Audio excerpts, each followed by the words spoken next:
the situation. I'll then do my best to talk about the hunger strikes, but really I think the interesting point is the ramifications thereafter of the hunger strikes, where it led us, and in many ways it has taken us to this very day. We still feel and experience the outworkings of that particular period. So let's just start then. About 1970, I think, or 69 or 70 was the beginning of the conflict as we describe our troubled past. There's been many times there's been troubles in Ireland and the north of Ireland, but the most recent events started about 1970. By 1972, William Whitelaw, and I'll come back to William Whitelaw, who was Secretary of State for Northern Ireland at the time, granted special category status to initially Irish Republican prisoners, but to all politically motivated prisoners, 1972. And this was a period of time when the Conservative government had actually invited several members of the Republican movement to talks in England. By, however, 1976, the then Secretary of State for Northern Ireland, Merlin Rees of the Labour Party, decided to introduce an end to special category status. Now, this was quite an arbitrary decision in many ways. Those convicted of offences before the 1st of March were entitled to special category status. Thereafter, from the day after it, they were denied political status, or sorry, it was special category status was the title of it.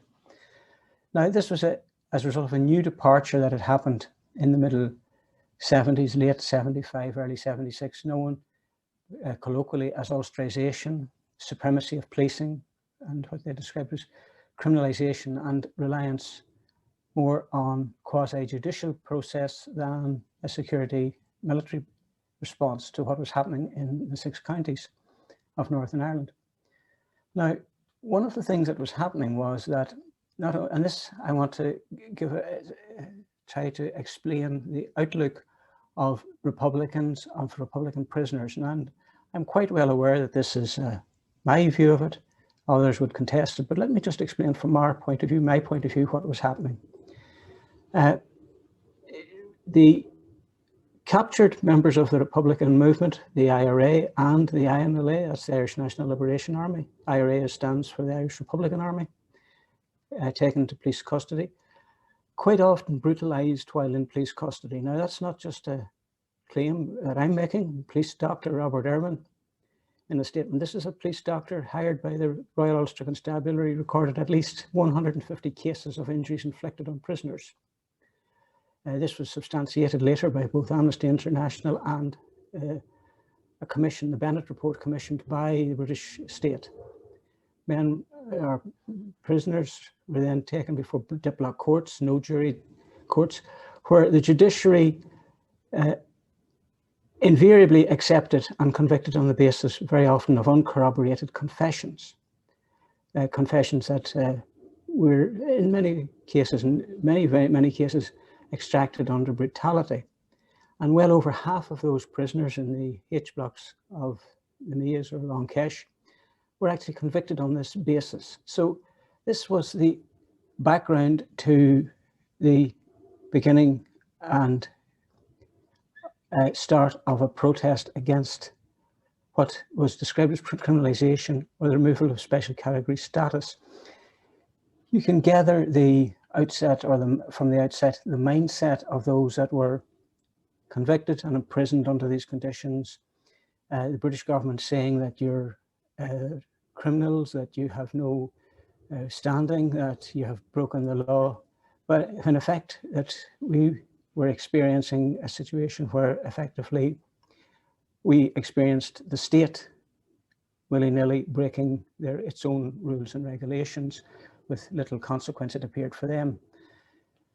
The fact of criminalisation, and I would argue there's probably 2 theories in vogue with the state at the time. One was, being Britain, with its reputation having preceded it, obviously, the old empire, it found that many parts of the world having experienced British Empire's rule, and a very distressing situation it was for many countries that experienced it. The British sometimes and very often tend to create a rosy picture of the Empire's experience, which isn't shared by those that were on the other end of the coin. They found that their story, their narrative, was being challenged internationally by many of what would have been now decided or described as the Commonwealth and other parts of the world, but certainly the old empire. But also I do believe that as a result of two sets of negotiations or dialogue with the Republican movement, 72 Conservatives, 74, 75, the Labour Party, the Labour government had opened a dialogue with the Republican movement, that since both sets of, both occasions had not been productive from a British state point of view, that they were using this then as an attempt to gain leverage over the Republican movement. Now, this is my opinion. What they wished to do was to create a new narrative that Republican insurrection, as I would have described it and still do in the north of Ireland and Northern Ireland, was not a battle for democracy, was not a battle for national independence. It wasn't a battle with freedom fighters, as it may have been described by those on the Republican side. But the British wished to create a narrative where this was a criminal conspiracy for financial gain and local dominance of the population. So therefore, key to this was creating the, if you like, photo opportunities as well as the image that arrested, captured members of the IRA and the INLA were simply criminals, to show them wearing prison uniforms, carrying out menial prison work, observing the regulations and rules of a conventional criminal institution, which was, for quite obvious reasons, resisted by Republican prisoners. It would have been, from a Republican point of view, a catastrophe to accept the designation of criminal. Something that I'll come back to later, because I suspect and I believe firmly that had that designation been accepted, it would have been quite impossible to have a political settlement, political solution, because it's quite impossible to deal with a criminal organization while a political struggle is quite different. Whatever means are employed, a state can deal with its political opponents, no matter how despised they may be at a particular time. The blanket protest began effectively, although special category status was removed on the 1st of March 1976. What we called the protest in the prison began on the 14th of September of 1976, when a young Republican prisoner, member of the IRA, Kieran Nugent, was brought to the H blocks and refused to first wear the prison uniform, was stripped naked and put in a cell. And because he had no clothes, obviously, he refused to wear the prison uniform. He wasn't allowed his own clothing. The only clothing he had to keep himself warm was a blanket, and hence the protest became known thereafter as a blanket protest. It certainly escalated over the next number of years, and it became effectively a very dour struggle, a battle of wills, as Republican prisoners refused to conform in any respect whatsoever to prison rules and regulations, refused to cooperate with the authorities and or compromise. Now, as time was going by, the situation became more fraught. There was, because of the nature of the H blocks, which had been specifically built to house and for this change of direction by the British state. At the same time, there was no in-cell sanitation. Very often it was difficult for prisoners to be allowed out to the ablutions. It was used as a form of punishment to keep people effectively in certain distress. And it led to a situation where prisoners started, as a last desperate resort, to smear excreta on their walls. And this became also then known as not only a blanket, but a dirty protest. Violence was quite frequently resorted to by the prison officers. But I have to say that, and this is something that we have to accept and acknowledge, is that while the blanket or this prison protest was underway, the IRA was attacking and killed several members of the prison officer staff. So while from a prisoner's point of view there was brutality used, I have to say that there's a background, there's a context to it.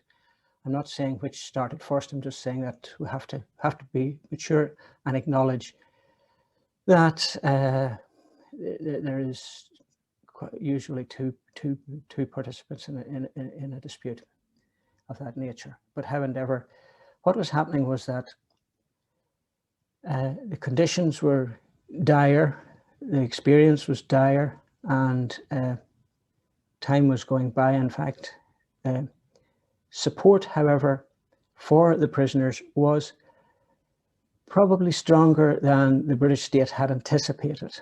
Now, some of it had been based on the experience of the Roman Catholic Cardinal of all Ireland, Cardinal O'Fee, who had visited the prison, found the conditions, as he publicly described them, as quite dire and distressing. Even by 1978, there was a demonstration from Coal Island to Dungannon to commemorate the 10th anniversary of the first Civil Rights March, but it was largely supportive of Republican prisoners, which drew about 10,000 people marching for the 4 to 5 mile from Coal Island to Dungannon, which was, keeping in mind that we're talking about a small area with a relatively small population, 10,000 people on a demonstration is quite significant at a time when it appeared that this was at a time before there was a highlighting of the hunger strikes. It was really internal to the Republican community in Northern Ireland, with certain support from their support base in the south, but it was much less in the Republic than it would have been later. So as time was going by, it became obvious that to the prisoners, to ourselves, to us in the prison, that it was a situation that couldn't be sustained indefinitely, that there had to be a tiebreaker, a game changer, sooner or later. And by the middle of the year of 1980, the leadership of the IRA within the prison, and that would have been particularly the late Brendan Hughes, Bobby Sands himself, Brendan McFarland, had taken a decision, because only for the reason that they were on the same wing. I was on the wing with them, and they recognized that there had to be a change of strategy. It couldn't last indefinitely. So as we often talk about, a prisoner's last resort is a hunger strike. It has a long tradition, certainly a century-long tradition in Ireland within Republican circles, most notably probably Terence McSweeney, Lord Mayor of Cork. He died in hunger strike in 1920, but this was embarked upon. And I remember being brought into the conversation by the late Brendan Hughes to ask not only just for my opinion, because the decision had effectively been taken, but to ask would I consider volunteering as one of the volunteers to go on hunger strike. And in October 1980, 7 of us from the Republican prisoners, 6 members of the IRA and 1 member of the INLA, embarked on a hunger strike. We had 5 demands, because the thinking really was to ensure not that we were, although in some cases it was described as political status, but we wished we weren't without reality, and we decided that we would make demands that could be accommodated reasonably within prison reform, not outrageous. So the 5 demands were: the right not to wear prison uniform. That was a big one for us. The right not to do menial prison work. The right to freedom of association. In other words, we could associate with our comrades in the jail. The right to 1 visit letter and a parcel per week, and the full restoration of remission lost through the protest, because every month a prisoner spent on protest, he would lose a month's remission, which for those of us, those people with a fixed sentence, meant considerable hardship. That hunger strike that I was on ended in December of 1980, and the IRA prisoners commanding officer Brandon Hughes believed that there was grounds for believing that there could have been an acceptable compromise. It didn't happen, and there's been controversy about that since, but without going into that, the British state didn't move to address what would have been, even to make any move towards a compromise of any description, which then led us into what's known now as the internationally well-known hunger strike, which began on the 1st of March 1981, led by Bobby Sands.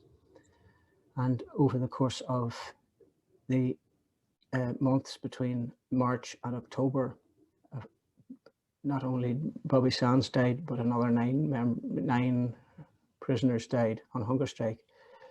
Bobby Sands, Frank Hughes, Raymond McCreesh, Patsy O'Hara, Joe MacDonald, Martin Hurson, Kevin Lynch, Kieran Doherty, Thomas McElwee, and Michael Devine, all of whom were in their 20s, the oldest of whom, Joe MacDonald, was still months short of his 30th birthday, which in itself sent a message that here was young, healthy, fit men willing to die.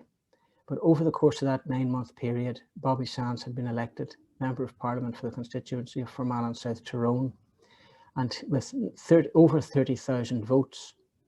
So that in itself was a clear indicator of, if you like, the status or the stature or the position that he was held in by the majority of the electorate in Fermanagh and South Tyrone. He was elected as a member of the Westminster Parliament.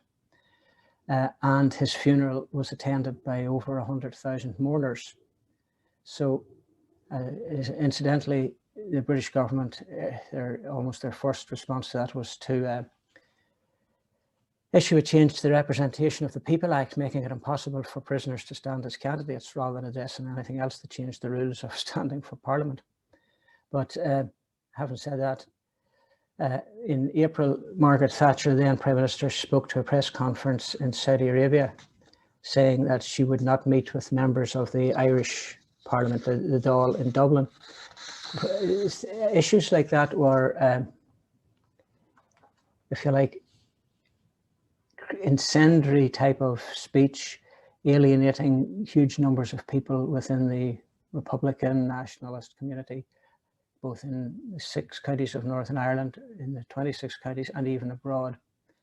But it's difficult to know exactly what Margaret Thatcher's thinking was, because a month later she was saying that she believed that the hunger strikes were the IRA's last card to play, that they were effectively playing their last round, which time was to show us to be a calculated or a great mistake to have made. The thing that we have to think in terms of the hunger strikes, the emotion, not only the emotion that they're caused and raised, young men dying over a protracted period of time. It wasn't in cases for other times where people were to die in a shooting or a bombing. It's a traumatic, dreadful incident, but it happens rapidly and it can be almost digested rapidly. But men dying over 50, 60, 70 days, it's a protracted agony, not only for the human being dying, but his relatives and the community at large. Was for 9 months, there was this agonizing process, one after another. Highly emotional, but also it drew and changed the support base effectively. By June, Bobby Sands was elected in April of 1981 to the House of Commons. In June of 1981, 2 IRA prisoners from the H blocks were elected to the Parliament in Dublin. That's the Dáil Éireann. One, Kieran Doherty, was on hunger strike, and Kieran subsequently died. He was elected for the constituency of Monaghan and Cavan. Another IRA prisoner in the H blocks of Dundalkman, Paddy Agnew, was elected for the constituency of Louth. Now, those 2 guys were elected to the Dáil, but other candidates were stood and for the most part received quite respectable votes. This came on the back of absolutely practically no organisation prior to this. It was coming from a standing start, and what it did was it signalled the fact that there was a change in climate south of the border as well as north of the border. Support for hunger strike allowed a different type of support base to be built for the wider Republican movement and its objectives. Instead of in the past, while the IRA knew it had a very significant support base, it wasn't so sure at all that it could translate that into an electoral base. Electoralism can be very fickle. People may support you without necessarily voting for you, particularly in the north of Ireland, where there is the old thing of splitting the vote and wasting a vote, and that very often people vote against a candidate rather than for a candidate. But this demonstrated that it was possible for Republican movement to win seats in an election. But the support base in many ways changed, particularly south of the border as well as north, where a new generation of young people came along, and effectively it gave a role for young people and for young women. In the old days, when it was almost purely a military campaign, the support base was more, almost in some ways, it was spectators rather than deep involvement. But this brought the involvement on the street, on the day, involvement of large numbers of young, particularly young people, new to the Republican movement, almost new, not maybe necessary to the Republican cause, but new to the Republican movement. And over the next 20 to 30 to 40 years, this would have very significant impact. I don't think it's any secret to say that one of the young women influenced at the time, a young Dublin woman at the time, Mary MacDonald, is now president of Sinn Féin. I think without making too many connections, but the fact that these young women and men were being brought into the movement then, subsequently to have a great significant influence on the Sinn Féin party. Now, so taking it that by July of 1981, there were serious clashes in Dublin between Republican supporters and the Gardaí, as Republican supporters attempted to storm the British embassy. But it was the extent of the engagement, I think, that has to be considered. In August of that year, Owen Carron, who had stood as Bobby Sands' election agent, was elected in the by-election with an even bigger vote than Bobby had received. So this, again, was emphasising the solidity of the support base, and not only the support base, but an electoral support base for the Republican movement. And I'm using the Republican movement to include both Sinn Féin and the IRA, although they're not, they were two technically separate organisations. I think what was also happening is very significant, was the international impact of the hunger strikes. In Europe, the night Bobby Sands died, there was 5,000 students in Milan marched through the town, burning the Union flag, the Union Jack flag. 5,000 Italian students in Milan marched. The British consulate in Ghent was raided. Thousands marched through Paris carrying huge portraits of Bobby Sands. In Portugal, the parliament, the opposition stood for a moment's silence for Bobby. In Oslo, demonstrators threw tomatoes at Queen Elizabeth. In the Soviet Union, Pravda described it as another tragic page in the grim chronicle of oppression, discrimination, terror and violence in Ireland. In French towns, there was several French towns, including Nantes, Saint-Étienne, Le Mans, Version and Saint-Denis, all have streets named after Bobby Sands.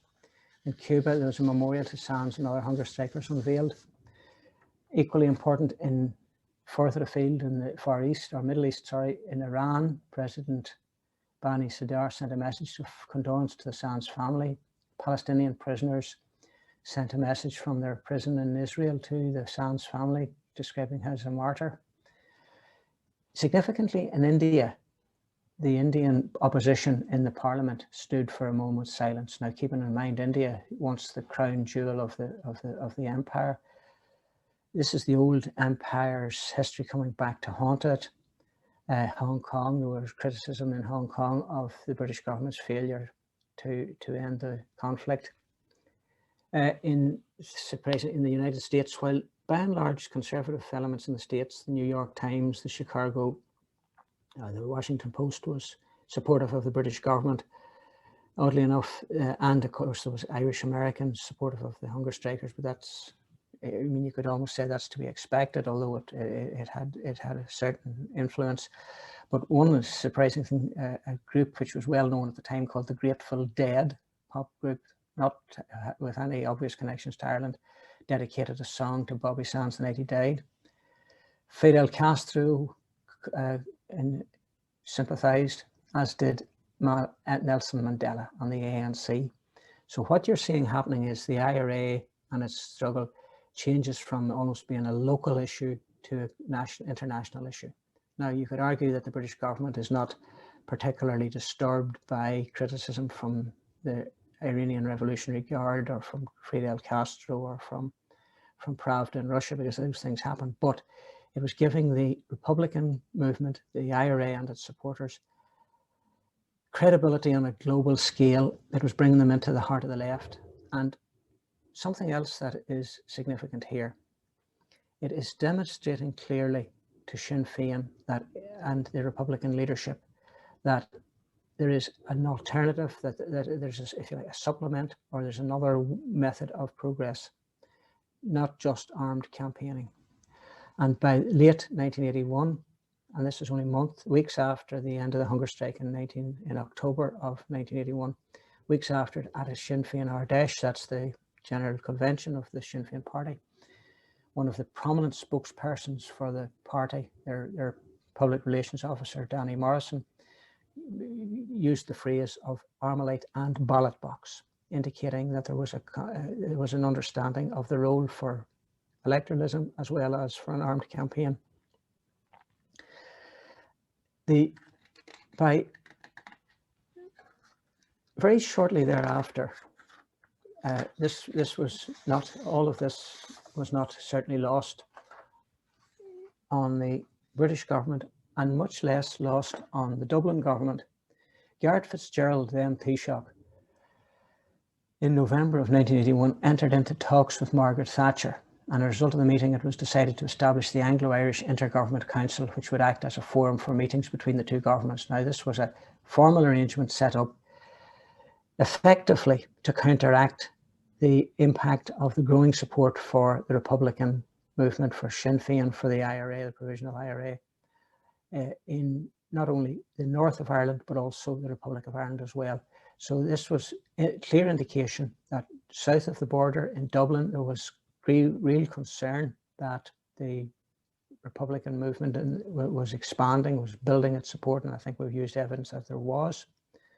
And in London as well. Now, Margaret Thatcher had a few months earlier said she wouldn't talk to foreign members of a foreign parliament, which in itself was quite offensive to people in Dublin. But having said that, she deemed the Chapter Dali in Dáil Éireann as members of a foreign government, wouldn't talk to them. But now she had entered into an arrangement with Garret Fitzgerald. Now, within a year, the October of 1982, there was assembly elections, and for the Northern Ireland Assembly. This was the first election that Sinn Féin had actually contested, as distinct from fighting by-elections in Northern Ireland. And they won over 10% of the first preference votes, albeit only securing 5 seats. But significantly, the SDLP, the Social Democratic and Labour Party, really only got 18.8% of the vote, although they got 14 seats. But this was clear evidence that Sinn Féin had the potential to make a serious challenge for, if you like, the wider nationalist vote. They had a party that came from practically nowhere 2 years earlier, had posed a serious challenge both south and north of the border. And oddly enough, that by December, 2 months later, December of 1982, very significantly, William Whitelaw, now the British Home Secretary, or Home Secretary who had previously been the Secretary of State for Northern Ireland, who had invited members of the leadership of the Republican movement, including Gerry Adams, to London or England for talks and negotiations in '72, now issued a ban under what they described as the Prevention of Terrorism Act to prevent Gerry Adams and Danny Morrison entering Britain. So the anomaly had to be enormous, even within the British political establishment and state. The anomaly was enormous, that here was two members of a legal political party with a very credible base, both north and south in Ireland, but certainly within, I mean, technically for whatever views that I may personally have of Northern Ireland's position within the United Kingdom, but it is a part of the United Kingdom, and here there was internal exile within the United Kingdom, and two significant spokespersons for a legal political party were banned. People who Whitelaw himself had spoken to, sat down with 9 years earlier. Now, the next big breakthrough case, of course, came 1 year later in '83 when Gerry Adams himself won the West Belfast seat from Gerry Fitt. So here was Sinn Féin's political footprint being embedded on the situation. My analysis is this, that two parallel or currents, political currents were happening. One in Britain. Now, I think if we think of how the British state operates, prime ministers, cabinet ministers sign off on decisions. They are the final signature on the document. They have to take responsibility for it. But the research, the work, the recommendations are all very effective, in many cases carried out by civil servants, high-ranking civil servants with access to research behind the screens doing work. A prime minister, whoever he or she may be, has possibly 10, 15 pieces of paper, documents, important documents on their desk every morning. Take it at the moment. Boris Johnson has a paper dealing with Brexit, he has a paper dealing with COVID, he has a paper dealing with the NHS, he has a paper dealing with NATO relations with the new president in the United States, what he's going to do with Russia, what he's going to do with Cuba or China, many issues like that. It's impossible for a prime minister or a cabinet minister for most places to have the in-depth insight and understanding that of any issue that an expert would have. There simply couldn't, it's inconceivable that, say, for example, a British prime minister would have the same intimate knowledge of Northern Irish politics that, say, our host tonight has, who's a recommended and celebrated historian, an intimate knowledge of what happens. So a British prime minister, most politicians in office have the same. They have support staff. They have people who are doing this work for them, and thereafter making the recommendations. And I think one of the insightful pieces I saw recently was a documentary on BBC there just before Christmas. Michael Portillo, an ex-cabinet minister, was dealing with in a documentary called Hawks and Doves, where he examined the truce and treaty negotiations in Ireland in the 1920-21. Significantly, while the Prime Minister of the time, Lloyd George, was issuing bellicose statements in the House of Commons and the Tory backbenchers were waving their order cards and shouting, "Here, here," the civil service in the background here in Dublin and in London were looking at the reality of the situation, seeing the damage it was doing internationally and at home, and saying, we've got to come up with a settlement here, we've got to come up with a solution. I would argue that something similar was happening, that well-informed, well-briefed members of the civil service in London, briefed intimately by their intelligence department, the British intelligence, recognizing the reality of the situation, saying, this has moved to a situation where we can no longer simply use a simple, crude narrative that this organization is a criminal conspiracy similar to the mafia, that it has a political base, it has a political foundation, it's not going away. It has people committed to the cause to the extent that 10 of them would starve to death. We've got to move away from the crude analysis of a security settlement and look for a political settlement. Now, that may not have been welcomed immediately by some of the right wing in the Tory party, right wing of the Labour Party for that matter as well. But realists, and this is one of the things that the civil service in the background are pragmatic realists saying a settlement has to be found. Something has to be done. And of course, it has to be done within parameters acceptable, broadly speaking, acceptable to the British state. But certain factors have been recognised. We're now talking about demographics changing, the role of Northern Ireland being no longer occupying the same strategic, having the same strategic value because of technology and changing politics, and Britain is no longer, even then, recognised that the empire was no longer there. It wasn't a global superpower for all its possible sentiment. Northern Ireland is no longer such a crucial piece of strategic asset to the MOD that it would have been in the beginning of the 20th century. For all of those reasons, the pragmatic analysis was being made and recommendations were being put quietly but firmly to those in authority. There's something similar was happening in Dublin, where Dublin was recognising that the situation had to be addressed and had to be addressed politically. Hence, we, for example, get the 1985 Anglo-Irish agreement, where the two governments for the first time start to formally accept that Dublin has a role to at least an advisory capacity when dealing with the 6 counties of Northern Ireland.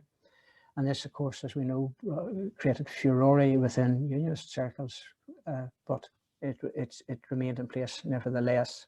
And this was Margaret Thatcher, bear in mind, that was willing to accept this. At the same time, the other current running parallel to this would have been naturally the Republican movement, the leadership of the IRA, the leadership of Sinn Féin, and looking to their support base and making the analysis that as a result of what they had experienced during the hunger strike, and the Republican movement always, in spite of its critics deeming it to be a type of just a simple militaristic machine, there were always discussions and debates. How do we move the case forward? How do we advance the cause? What do we do to take the cause forward? And this had been, if you like, a continuous debate, certainly from the early 70s, middle 70s. To conclude, let me make a few points. Within a few days of the hunger strike being called off in October of 1981, the Secretary of State for Northern Ireland, James Pryor, granted all prisoners in the Northern Irish prisons the right to wear their own clothes, the right to a visit, a letter and a parcel per week, and the restoration of half of remission lost as a result of the protest. So that was a very meaningful breakthrough. The issue of work, which prisoners had campaigned against, being forced to do prison work, it was actually resolved not by the hunger strike, but in 1983 as a result of a mass breakout by IRA prisoners when the authorities deemed it too risky from a security point of view to have Republicans out at work in the prison. So therefore that resolved that. The issue of freedom of association changed subtly but never was adequately resolved.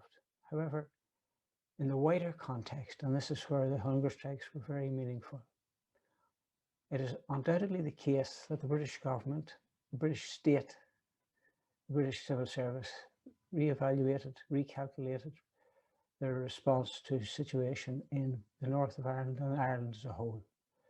By the end of 1981, the British government had recognised the need to bring the Dublin government on board. And this was eventually to lead to the 1985 Anglo-Irish agreement. I would also argue that somewhere in their calculations was the need to calculate the role of militant Irish republicanism and bring it into their calculations and ultimately to in some way accommodate, not necessarily compromise, but to accommodate their desire, their ambition and their objectives. Now, we could suggest that this was part of the overall idea behind the 1998 Good Friday Agreement. Britain has long experience of accommodating change that's delivered over a lengthy period of time to effectively neutralize the more radical aspects of any reform. whether this will succeed in ultimately ending the Irish Revolution is something else. Time will tell. But what we can say without a doubt is that the hunger strike year 1881 was a seminal moment in the history of British and Irish relations, inter-Irish relations, and the relationship between the northern political entity and that of the southern political entity.